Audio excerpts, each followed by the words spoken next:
여러분들은 무엇에 중점을 두고 사십니까? 제가 이렇게 질문 던진다면 여러분들은 각자 다른 대답을 하실 겁니다. 기도에 중점을 둬야 되죠. 그래도 교회는 사회를 향해서 구제 활동을 해야 됩니다. 성경 공부에 중점을 두고 싶습니다. 한 영혼이 천하보다 귀하니까 전도에 중점을 두고 싶습니다. 주일 성수에 중점을 두고 살고 싶습니다. 다 맞는 대답이죠. 오늘 성경에서는 신앙생활에서 가장 중요한 것을 이 관계라고 봅니다. 하나님 사랑을 하고 또 이웃을 사랑하는 그런 관계에 중점을 두고 있는 것을 볼 수가 있습니다. 하나님과의 관계는 수직적인 관계죠. 그렇죠? 절대자의 관계입니다. 하나님 보이지 않는데 그 하나님이 우리를 너무나 사랑하셨습니다. 그래서 우리를 하여금 마음과 뜻과 정성을 다하여 그 하나님을 사랑하라 이렇게 말씀하셨습니다. 또 하나님과의 관계 못지않게 중요한 것은 이웃과의 관계입니다. 오늘 누가복음에 보면 이게 두 가지 큰 두 축의 유명한 비유가 나옵니다. 하나는 얼마 전에 본 잃어버린 탕자의 비유입니다. 잃어버린 탕자의 비유고 두 번째는 오늘 본문의 선한 사마리아인의 비유라고 볼 수가 있습니다. 탕자의 비유는 하나님이 인간을 너무너무 사랑하시는 것을 우리에게 보여주는 비유라고 하면, 선한 사마리아인의 비유는 우리가 이웃을 향해서 어떻게 사랑해야 될 것인가를 보여주는 비유라고 할 수가 있습니다. 그래서 누가복음의 두 축을 이루는 큰 비유는 하나님 사랑과 이웃 사랑에 대해서 우리를 그 자리로 우리를 이끌어가는 것을 볼 수가 있는 것이죠. 예수 세상에 오셔서 하나님 나라를 가지고 이 땅에 오셨습니다. 그리고 우리가 예수를 믿을 때 하나님 나라 백성 안으로 들어가는 것이죠. 하나님 나라 백성 안에 들어갔다는 자체가 하나님의 사랑을 입은 자인 겁니다. 하나님의 사랑을 입은 자처럼 우리는 누군가를 바르게 사랑하며 사는 것이 하나님 나라의 백성으로서의 부름 중에 하나인 것입니다. 오늘 선한 사마리아의 비유는요, 본문은 사실은 30절부터 시작됩니다. 그런데 25절부터는 서론에 해당됩니다. 그러니까 서론을 잘 이해해야지만이 우리 선한 사마리아인의 비유를 이해할 수 있게 되는 것이죠. 25절에 보면 율법교사가 예수님께 시험하 이르되 선생님 내가 무엇으로 하여야 영생을 얻습니까? 라고 묻습니다. 우리가 세상을 살아가면서 꼭 질문을 던져야 되는 것은 내가 어떻게 해야지 영생을 얻을 수 있습니까? 라는 질문인 것입니다. 성경은요, 사람은 영원한 존재로 만들어졌다고 말씀합니다. 이 땅에서는 잠시 살지만 저 땅에서 영원하게 산다는 것이죠. 예수를 믿는 사람은 영원한 천국에 살고 예수 그리스도를 믿지 않은 사람은 영원한 지옥에서 영원한 형벌을 받으면서 산다고 말씀했습니다. 이 땅에서 어떻게 선택하느냐에 따라 우리가 영생 아니면 영벌에 이르게 되는 것입니다. 이 질문이 굉장히 중요한 거죠. 근데 이 질문을 어떤 동기를 갖고 하냐면, 뭔가 배우고자 해서 율법교사가 질문을 한 것이 아니라 예수를 시험하고자 질문한 것이죠. 예수가 율법을 얼마나 알고 있느냐라고 생각하면서 예수께 질문을 던집니다. 예수님이 이것에 대해서 대답하시지 않고 또 다른 질문을 하십니다. 26절에 보면 율법에 무엇이라고 기록되었으며 내가 어떻게 읽느냐라는 거죠. 객관적으로 율법에 뭐라고 기록되었느냐, 그리고 주관적으로는 내가 어떻게 읽느냐. 제 오늘 설교 제목이 내가 어떻게 읽느냐라는 겁니다. 왜 설교 포인트를 이렇게 잡았냐면 이것이 가장 중요한 질문이기 때문에 그렇습니다. 너 성경을 얼마나 읽었니? 성경을 매일 읽니? 이렇게 물어보지 않고요, 어떤 프레임 갖고 어떤 틀을 가지고 성경을 읽고 있느냐라고 물어보고 있는 것입니다. 율법교사가 어떻게 대답하냐면 27절에 보면 내 마음을 다하며 목숨을 다하며 힘을 다하며 뜻을 다하여 주 너희 하나님을 사랑하라. 또한 내 이웃을 내 자신같이 사랑하라 하였나이다. 하나님 사랑과 이웃 사랑으로 대답합니다. 마태복음 22장에서 보면 예수께서 율법과 선지자의 강령이다. 이 하나님 사랑과 이웃 사랑이 바로 어떤 것이냐, 구약 성경 전체를 요약하는 것이다. 이렇게 말씀하고 있는 것이죠. 또 다른 마가복음에 보면 하나님 사랑하고 이웃을 사랑하는 것이 가장 큰 계명이다. 이렇게 말씀합니다. 그러니까 하나님 사랑, 이웃 사랑은 구약 성경을 전체를 요약한 것이라 할 수 있는 것이죠. 이 상당히 율법을 잘 알고 있는 율법 교사라고 할 수가 있는 것입니다. 그게 예수님이 뭐라 그러세요? 28절에 내 대답이 옳도다. 이를 행하라. 그러면 살리라. 그래, 맞다. 율법을 지켜 행하라. 그러면 네가 영생할 것이다. 이 말씀에 대해서 여러분 거부감이 없으세요? 이 율법을 지키면 영생을 얻을 것입니다.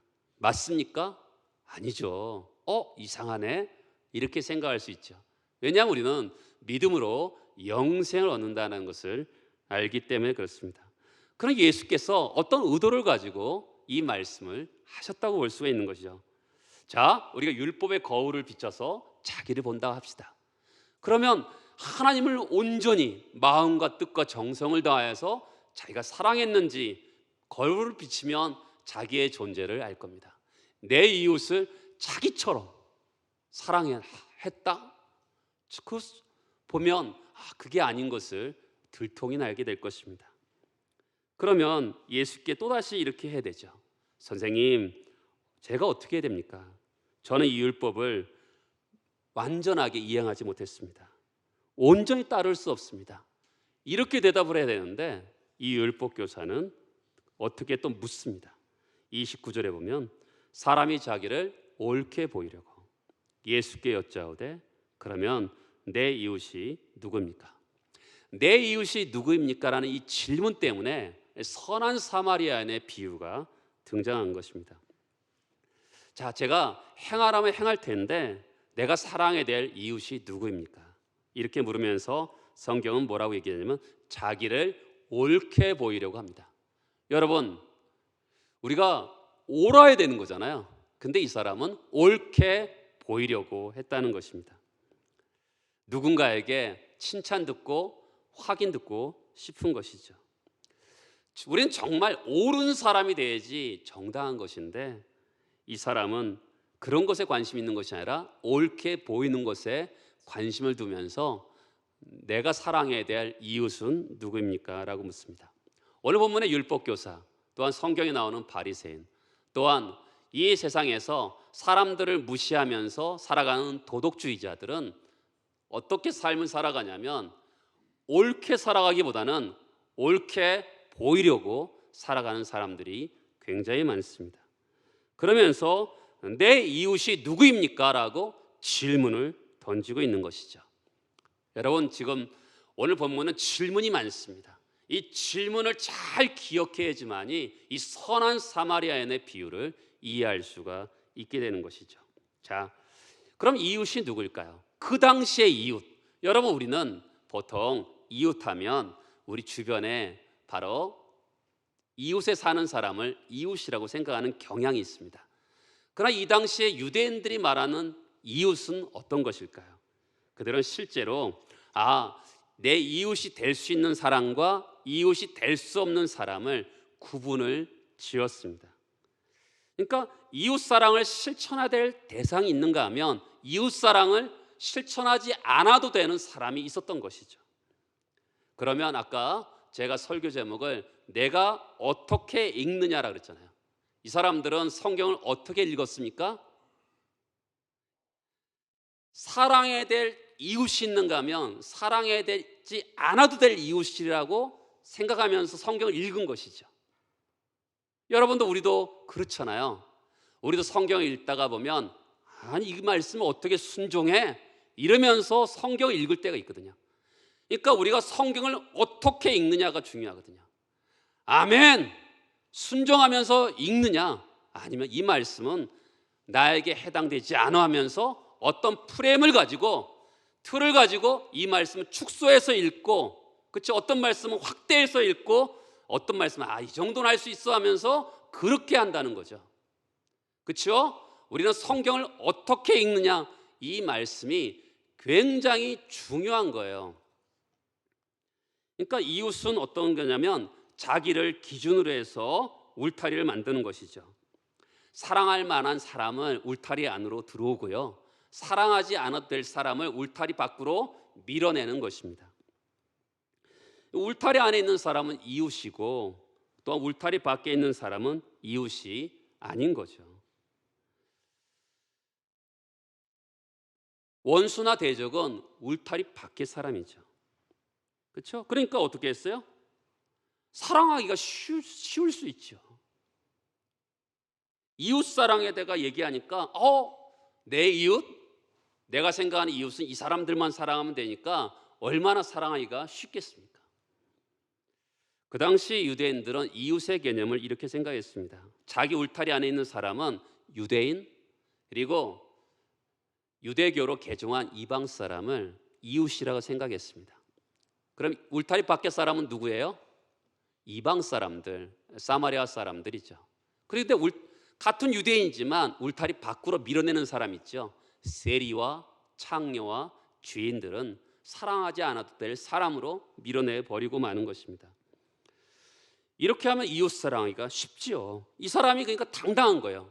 내가 사랑해야 될 이웃은 누구입니까? 누가 내 이웃입니까? 라고 묻는 것이죠.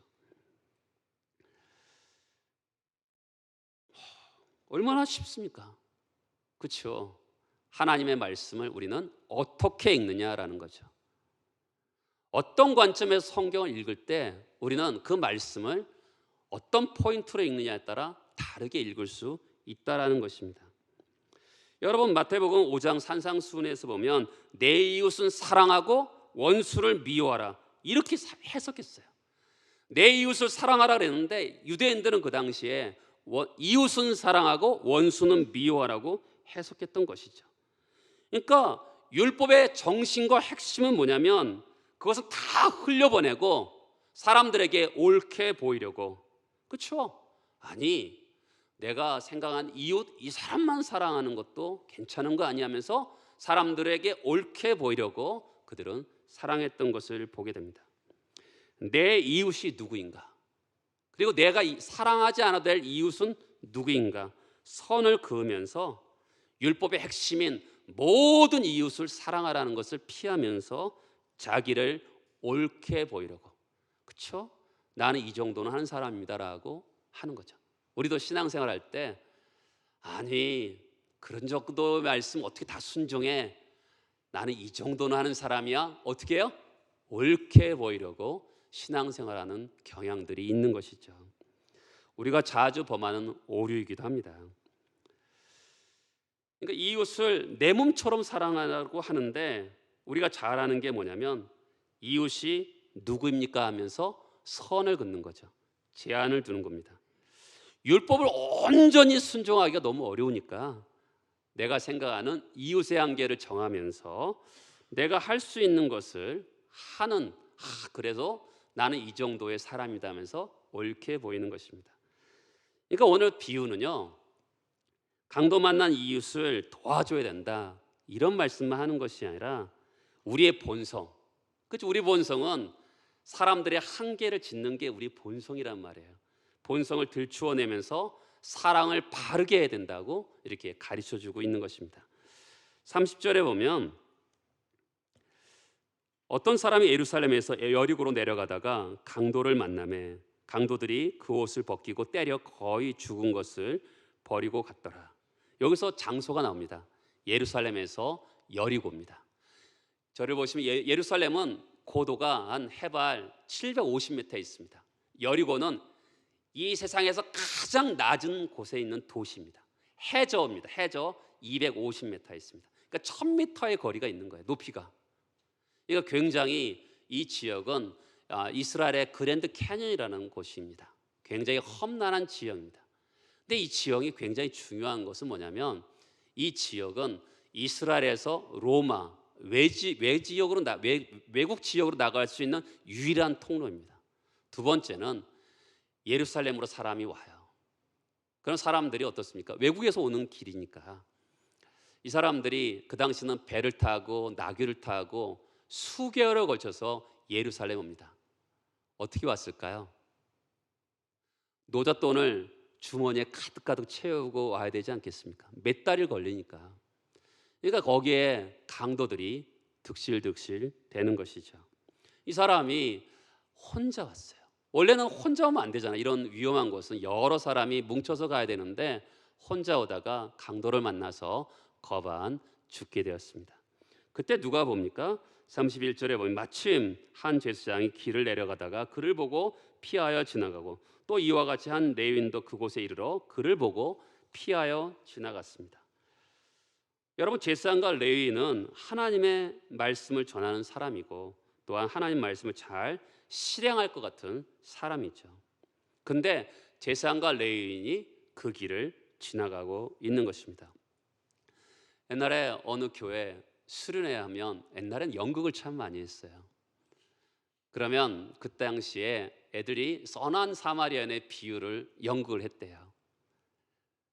제사장과 레위인이 누가 됐을까요? 거기 전도사가 되는 거죠. 그 애들이 제사장과 레위인이 지나갔다고 했겠습니까? 그 전도사가 보고 지나갔더라 이러고 마는 거죠. 그러니까 애들의 위트죠. 말씀을 잘 알고 잘 행할 것 같은 인물인데 보기는 보았는데 지나갔어요. 왜 지나갔을까요? 그것은 그 당시에 정결법이라는 게 있습니다. 제사장들은 시체를 만지면 안 됐어요. 그러면 일주일 동안에 정결 예식을 해야 되는 그런 법이 있었습니다. 그러니까 이 사람이 터무니없이 지나갔다고 볼 수는 없어요. 또 한 면에서는 사람이 죽어 있는 것 같잖아요. 그러면 주변에 강도들이 또 자기를 보고 있을 수 있잖아요. 얼마나 무섭겠습니까? 그래서 도망갈 수도 있는 것이죠. 그리고 율법교사가 말한 것처럼 내 이웃이 누구입니까? 하면서 저 사람은 내 이웃이 아닐 거야 하면서 도망갈 수도 있는 것이죠. 지금 두 종류죠. 이 사람이 제사장과 레위인이 좋은 이웃이 될 수도 있는 거고 종교인으로 있을 수도 있는 거죠. 이 사람들이 이제 종교인으로 있기 때문에 도와주지 않은 거거든요. 좋은 이웃이면 꼭 도와줬을 거예요. 그런데 도와주지 않고 이들이 종교인으로 남으면서 그들을 비껴 지나갑니다. 33절에 보면 어떤 선한 사마리아는 여행하는 중 거기 이르러 그를 보고 불쌍히 여깁니다. 여러분, 이 이야기를 듣고 비유를 듣고 있는 유대인들은 제사장과 레위인은 지나가서도 어떤 유대인이 그를 고쳐줬겠지 이런 인상을 가지면서 듣고 있는데 의외의 인물이 등장하는 거죠. 선한 사마리아인이 등장하고 있습니다. 사마리아인은 원수입니다. 유대인들에게 원수, 가까이 있는 원수죠. 여러분, 우리나라도 그렇습니다. 중국과 일본이 우리나라의 원수 같잖아요. 저쪽 유럽에 있는 프랑스와 영국을 미워하는 사람 우리 중에 아무도 없어요. 그렇죠? 근데 이 사마리아는 이스라엘의 원수 같은 지역이었습니다. 그런가 하면 혼혈 민족이었어요. 북이스라엘 멸망할 때 이방 사람들이 와서 혼혈 정책으로 그리고 결혼 정책을 통하여서 그들을 새로운 민족을 만들어냈습니다. 그럴 수밖에 없었어요. 세금을 매기면서 그렇게 결혼하지 않으면 안 되게 만들었던 것이죠. 또한 예루살렘 성전을 건축하면서 사마리아 사람들을 껴주지 않았어요. 그래서 사마리아 사람들이 그리심 성전을 짓습니다. 그로 말미암아 성전으로 인해서 서로 다투고 그것이 반복되었습니다. 사마리아 사람들이 얼마나 미웠겠어요. 그런데 그 미워하는 사마리아 사람들을 등장시키는 예수의 의도가 뭘까요? 그것은 이웃의 경계를 없애버리는 것이죠. 아까 말했잖아요. 너희는 어떻게 읽느냐? 이웃을 내가 사랑하는 사람이 있는가 하면 내가 미워하는 사람도 있다라고 이웃을 경계를 짓는 것을 예수께서 어떻게 읽느냐 하면서 그 경계를 사마리아 사람들의 이름을 등장하면서 헐어버리는 것이죠. 원수도 이웃처럼 사랑해야 된다고 벽을 허물어뜨립니다. 예수께서 이 세상에 오면서 담벼락을 허물어뜨리잖아요. 원수의 관계를 허물어뜨리는 예수의 모습을 우리에게 보여주고 있는 것이죠. 여러분, 우리는 성경을 읽고 들으면서 어떻게 합니까? 저 말씀은 나는 할 수 없지. 그러면서 받아들이기보다는, 아멘으로 받아들이기보다는 어떻게 읽느냐? 할 수 없지. 이건 할 수 있어. 이러면서 말씀을 받아들이는 경향이 있습니다. 할 수 있는 것을 통해서 사람들이 어떻게 해요? 나는 이 정도는 아는 사람이 하면서 옳게 보이려는 경향이 있죠. 그건 아니죠. 옳은 게 정답이죠. 옳게 보이는 것은 아닌 거죠. 이 사마리아 사람을 등장하면서 이웃의 한계를 두는 것이 불가능하다. 이건 아니다. 이웃의 한계를 벗어나야 된다라고 주께서 말씀하고 있는 것이죠. 사마리아 사람이 등장하면서 앞에 제사장과 레위인과 다른 게 있어요. 바로 제사장과 레위인은 봤어요. 근데 보고 의도적으로 피하여 지나갑니다. 근데 이 사람은 보고 불쌍히 여깁니다. 이웃의 불행이, 그렇잖아요. 이 세상은요, 이웃의 불행을 이웃의 불행으로 둡니다. 그렇죠?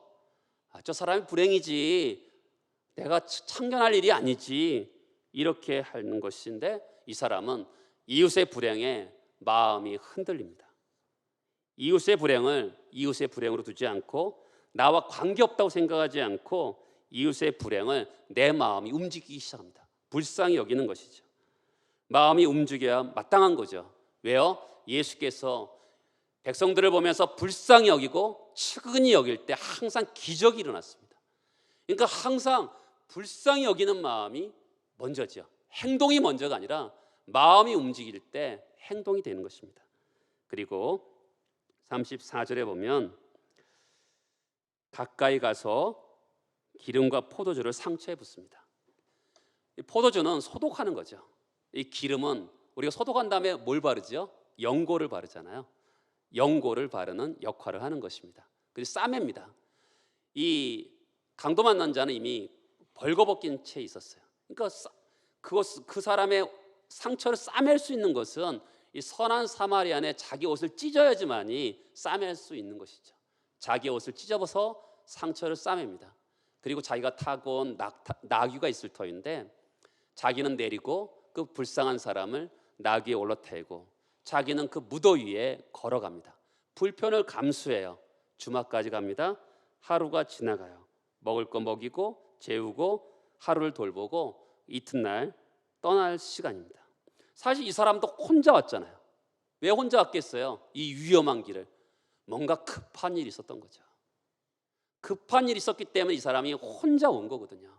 그런데 자기의 급한 일을 다 제껴두고 이 사람을 돌보는데 집중하는 것을 보게 됩니다. 그리고 주막 주인에게 2데나리온을 줍니다.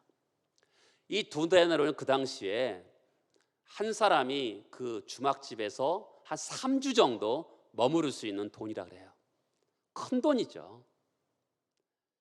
그런가 하면 어떤 학자는 이렇게 얘기했습니다. 예루살렘에서 여리고 가는 길이 너무나 험악하니까 누가 그 여관에 묵고 싶은 사람이 누가 있겠어요? 수요와 공급의 원칙에 의해서 그러면 어떻게 가격이 다운되겠죠. 그러니까 3주가 아니라 2달 정도 묵을 수 있는 그 정도 돈일 것이다. 이렇게 추측하는 학자도 있습니다. 어떻든 이 사람은 2데나리온을 주면서 자기가 돌아올 때 혹시 돈이 더 들면 더 갚겠다고 합니다. 지금까지 한 것도 이 사람이 굉장한 일인데 끝까지 책임지겠다고 이야기하는 것이죠. 이 사람은 지금 상황이 자기 계획이 차질이 생겼어요. 차질이 생겼는데도 기꺼이 받아들입니다. 이 사람이 이제 시간이 없었던 사람인데 그 시간의 요구를 하던 일을 중단할 만큼 그 사람은 자기 시간이 중요함에도 불구하고 하던 일을 중단합니다. 그리고 대가를 지불하죠. 그러면 주님이 이 비유를 통해서 말씀하고자 하는 2가지가 있습니다. 36절에 보면 누가 강도 만난 자의 이웃이 되겠느냐. 자, 29절과 비교해 보세요. 이 율법학자가 질문한 것은 누가 내 이웃입니까? 근데 예수님은 누가 강도 만난 자의 이웃이 되겠느냐라고 하셨습니다. 자, 저를 보세요. 여러분, 누가 내 이웃입니까? 라고 하면 우리는 어떻게 되죠? 나에게 다가오는 사람이 이웃인 거예요. 그렇죠? 그리고 이 세상의 성공 조건이 뭐예요?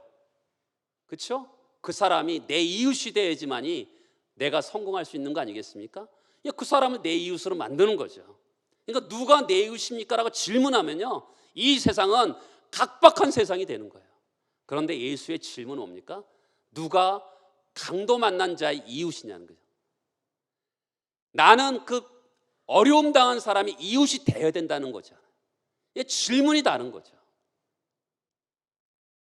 누가 내 이웃입니까? 하면 내 이익 중심적인 이웃이 되는 것이고, 누가 강도 만난 자의 이웃이 되냐는 것은 그 사람이 어려움 당한 사람이 중심이 돼서 내가 이웃이 되는 것이 다른 것이죠. 여러분, 이 세상은 다 그렇습니다.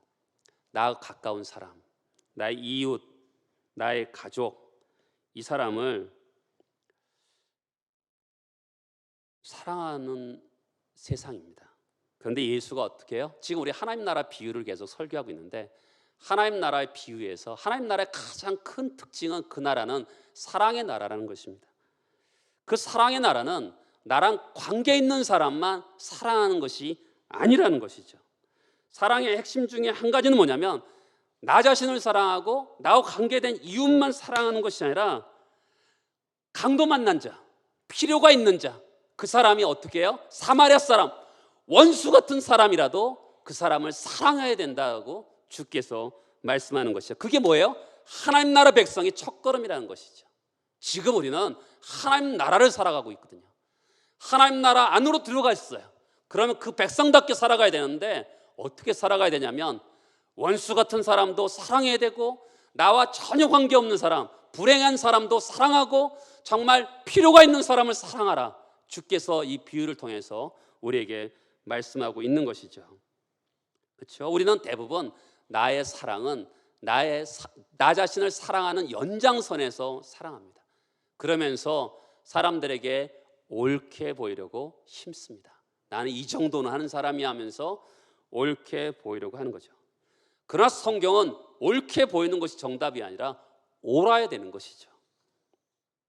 예수께서 정말 담벼락을 허물었어요. 더 이상 원수된 것이 존재하지 않도록 예수의 십자가의 보혈로 담벼락을 허물으셨습니다.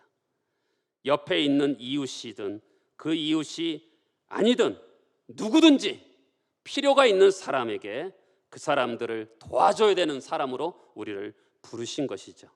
우리는 역사의 경험을 가지고 있습니다. 그렇기 때문에 우리를 괴롭혔던 민족은 미워하고 내 개인의 경험도 있습니다. 멀리할 사람, 저 사람은 멀리할 사람이야, 이렇게 생각하면서 구분짓기를 좋아합니다. 이 당시 유대인들만 구분짓는 게 아니에요. 우리들도 이웃을 구분지면서 살아가고 있습니다. 그러면서 어느 정도 그래도 나는 이 정도는 사랑을 베푸는 사람이기 때문에 옳게 보이는 사람이야, 이렇게 살아가면서 있습니다. 이웃이 누군가 가르쳐주기만 하면 제가 사랑하겠습니다, 이렇게 말하는 사람에게 예수께서 너 이웃의 모든 사람이 내 이웃이야, 이렇게 말을 하는 것이죠. 우리가 선택적으로 사랑하는 것이 아니라 이 사람은 내 이웃이고 저 사람은 내 이웃이 아니니까 내가 사랑하지 않아도 돼, 이런 것이 아니라 하나님이 붙여주는 모든 사람이 이웃이라는 것이죠. 제가 예전에 수요일날 한번 설교한 적이 있는데, 어떤 목사님이 아주 박력 있게 정말 소신 있게 목회하겠습니다, 이렇게 개척교회를 시작했습니다. 그런데 여러분, 그 목사는 사실은 하나님이 보내주신 사람을 사랑하는 거예요. 그렇죠? 내가 데리고 온다고 그 사람 오지 않습니다. 제가 목회를 하면서 올만한 사람에게 좀 와주십시오 한다고 오지 않아요. 하나님이 보내신 사람만 옵니다. 그 사람을 사랑하는 거예요. 그렇죠? 그러니까 우리 교회는 이 어떻게 구성되어 있냐면 하나님이 보내신 사람들에 의해서 구성되어 있는 거예요. 그 사람을 이웃으로 삼고, 또 어떤 사람은 저 사람은 아닌데 라는 사람도 있을 수 있죠. 그럼에도 불구하고 어떻게 해요? 하나님이 보내신 사람인 줄 알고 힘을 다해 사랑하는 겁니다. 현대교회는 어떻습니까? 현대교회는 점점 큰 교회가 커집니다. 이유가 뭐죠? 조그마한 교회에서 상처를 받고, 사람들에게 상처를 받고 교회를 떠나서 큰 교회로 갑니다. 왜요? 거기서 예배만 드립니다. 더 이상 상처를 받지 않기 위해서 예배만 드립니다. 그러면 뭐가 없어지는 거죠? 그 사람은 하나님은 사랑하는지 몰라도 성경의 가장 구심점이 이웃사랑이 없는 거죠. 하나님이 붙여주신 그 사랑을 힘있게 해야지만이 하나님의 말씀이 그 안에서 이루어지는 것인데, 그는 반쪽짜리 신앙생활을 하기 때문에 신앙생활의 가장 중추를 잃어버리게 되는 것입니다. 그래서 우리는 대예배도 드려야 되지만 소그룹으로 가야 되는 이유는 뭐냐면 그 안에서 사랑을 힘쓰는 것을 배우는 것입니다. 그런데 같이 모였어요. 구역에서 모였는데 우리는 교양 있게 품위 있게 형식적으로 만나고 빨리 해치워버리고 마는 경향도 있습니다. 왜요? 마음을 다치지 않기 위해서 그렇습니다. 그러나 성경은 절대로 책임 있는 사랑을 하라고 말씀하고 있는 것이죠. 우리의 양심을 만족시키는 옳게 보이는 신앙생활이 아니라 옳은 신앙생활을 해야 되는 것입니다. 지금 율법교사의 반응을 한번 보세요. 예수께서 누가 강도 만난 자 이웃이냐 하니까 이 사람이 뭐라 그래요? 자비를 베푼 자니이다 합니다. 원래는 뭐라고 얘기해야 돼요? 사마리아 사람입니다라고 얘기해야 되는데 자비를 베푼 자니다. 왜 그렇습니까? 사랑하고 싶지 않은 사람이기 때문에 그런 것이죠. 귀한 교훈을 듣고도 이 사람은 보고 지나가는 사람처럼 되어 있습니다. 예수께서 지금 선한 사마리아의 비유에서 이 종교인처럼 행했던 제사장과 레위인들이 왜 보고 지나가죠? 왜 보고 지나갑니까? 사랑해야 되는 사람이 피 흘려서 쓰러져 있기 때문에 그렇습니다. 여러분, 우리 사랑 좋아하잖아요. 러브 스토리 얼마나 따뜻하고 좋습니까? 근데 성경에서 말하는 사랑은 그런 따뜻한 사랑만 얘기하는 것이 아니라 피 흘려 쓰러져 있는 사람을 돌보는 사랑을 얘기합니다. 자, 오늘 나귀 얘기를 했어요. 여러분들이 자동차를 산 지 한 달 채 안 됐다 해봐요. 근데 피를 흘리는 사람이 있어요. 그 사람을 차에 태우면 어떻게 될까요? 그 차가 1억 원짜리를 해봅시다. 외제차라 해봅시다. 그 차에 피 흘린 사람을 태울 수 있을까요?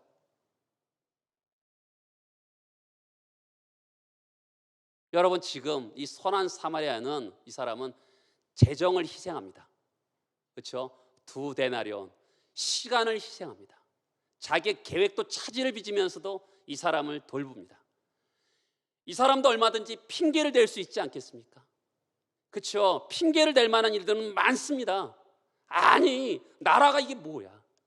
이 가장 중요한 이 통로에 강도가 이렇게 빗발치는데 나라가 뭐 하는 거야?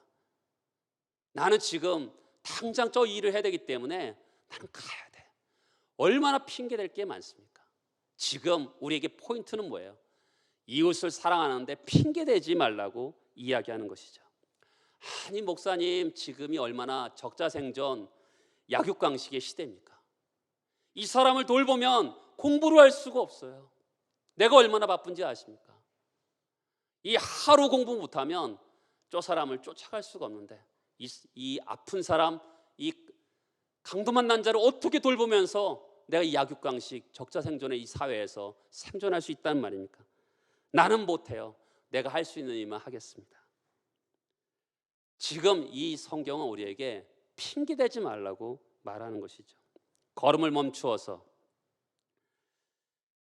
피범벅이 된 사람을 위해서 자기 호주머니를 털고 시간을 내고 희생과 수고를 할 때 그때 옳은 일을 한다는 거죠. 그 옳은 일을 할 때 사람을 살려낼 수 있게 된다는 것이죠. 여러분, 사람이 옳은 일을 해야지만 사람을 살리는 거예요.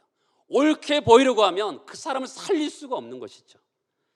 예수께서 피범벅이게 된 우리들, 죄로 말미암아 피범벅이 된 우리를 위해서 예수께서 십자가에서 죽으셨습니다. 그래서 우리는 생명을 얻은 자예요. 예수의 사랑을 입은 자들입니다.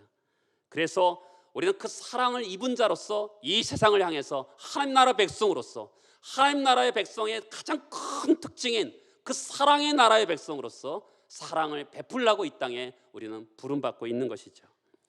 이 세상의 사람들은 피 흘린 사람들이 많습니다. 그 사람들을 향해서 여러분의 시간과 재물과 어떻게 보면 여러분의 삶을 낭비하는 것 같지만 바른 사랑을 행함을 통해서 사람을 살리는 여러분과 제가 되기를, 그런 여러분의 삶이 되기를 바라고 축복합니다. 다 같이 일어나셔서 기도하시겠습니다.